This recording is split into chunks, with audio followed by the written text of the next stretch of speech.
It's 20 minutes after 1, 40 minutes before 2 o'clock on this 245th day of the year, 121 days left until Christmas.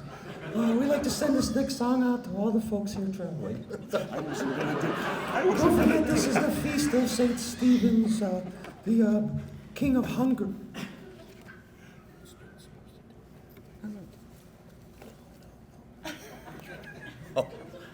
I thought it said present as Little John. It actually says to Little John.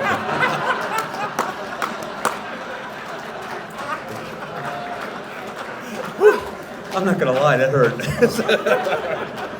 All right, Mike, thank you for setting me straight there.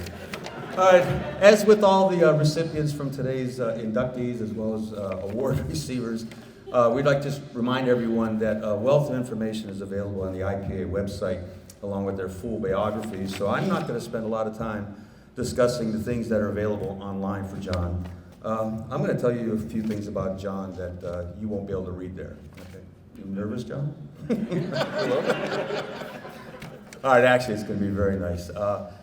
So, back in the 1970s, I was a resident of Ohio, but I was traveling to Pennsylvania, like so many of us were here, to attend different polka activities. And so when I first heard of Little John, I didn't know him, but I did hear him on the radio.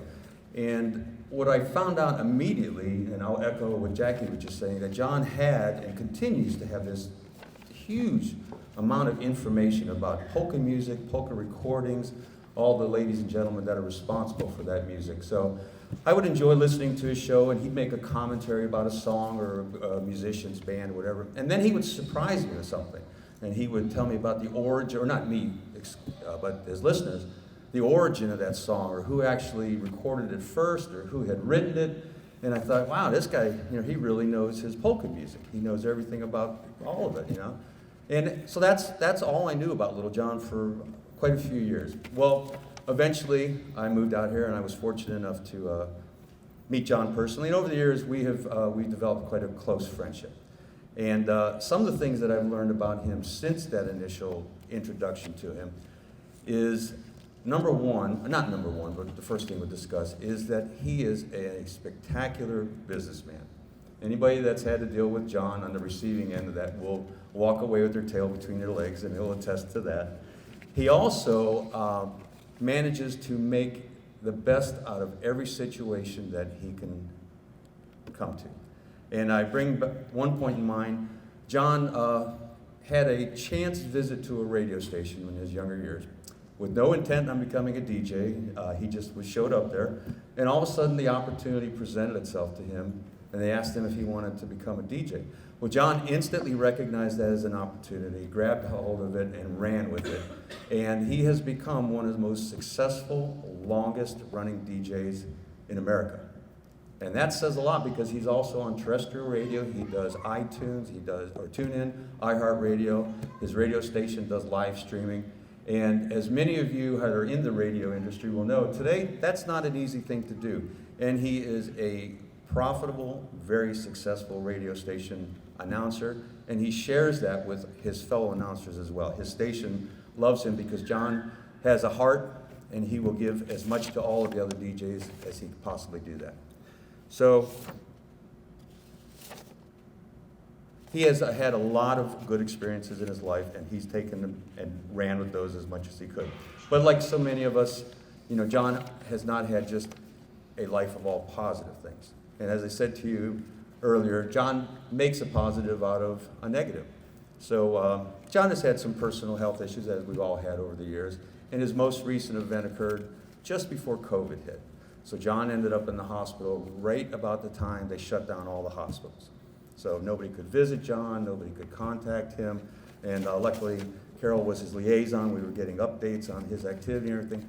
So he finally comes to and everything, and I said to John, hey, how you doing? And he really wasn't knowing what's going on in the world at the time about COVID and everything. So he says, "You been playing much?" And I'm like, "No, nobody's been playing and everything."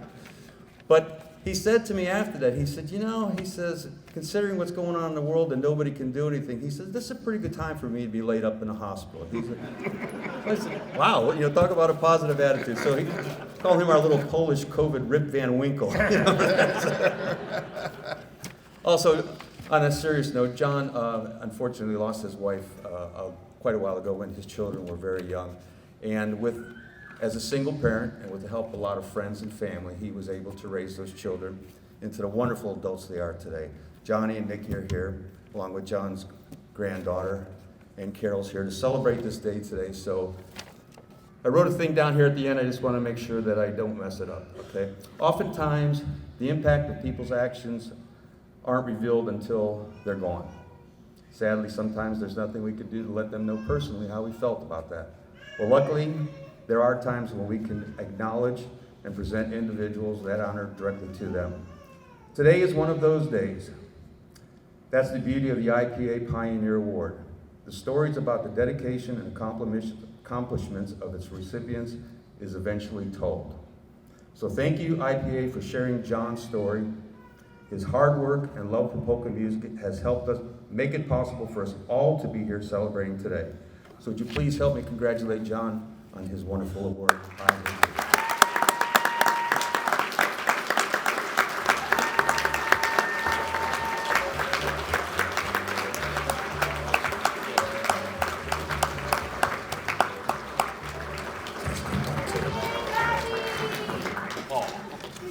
First of all, I'd like to thank the International Polka Association for presenting me with this award that places me in an elite group of polka musicians, polka DJs, IJs, and polka promoters. I would like to thank my Heavenly Father for enabling me to do what I love best, hosting a radio show, as well as playing polka music with several of my peers. A special thanks goes out to Chris Bogdan for doing the research and writing my bio. And also, likewise, I want to thank Rich Jabrowski, who's been like a brother to me, for his introduction speech. I have loved polka music from an early age. My father bought home that first polka recording, 45. Incidentally, it was Little Wally's 7 Days and 7 Nights polka. And also, thanks to my mom, who drove me around before I had a driver's license and took me every week to practices, many events that I played for, and both my parents for encouraging my love for polka music. I want to dedicate this award also to DJs who I've listened to every week, who are models, encourage my love for polka music. I want to dedicate this award also to those guys. And I'm speaking of people like already in the Polka Hall of Fame, the late Polish Joe Fedor. Also, some others who should be in the Polka Hall of Fame. Hopefully they will be soon, like the late Johnny Sims. Also, he was DJ and promoter, Chester J. Jakowski. He was known as the Dean of Broadcasters here in Western Pennsylvania. He made me aware that Eastern style polkas are just as good as Chicago style. Oh yeah, he gave me a sermon all the time. And last but not least, somebody who was a big gentleman who helped me a lot, the late Don Evans. And for those of you who don't know Don Evans, he was on the Weep Radio in Pittsburgh, and he actually took the bellhops to Chicago in the early 60s with a train full of polka lovers, and they played for Little Wally. So those are some models. Everybody says, well, I did this, I did that. We always had somebody to guide us there, and those were the guys that helped guide me there. And last but not least, I want to recognize my late wife, Jackie Kovaleski Nalevanko, helped me with the show, helped raise our family. And I'm happy to have a lady who's been by my side for several years, whose help and encouragement has been immeasurable. With this all said, I'm going to close and make room for the other Hall of Famers and award winners, but I guess we did that already. Thank you.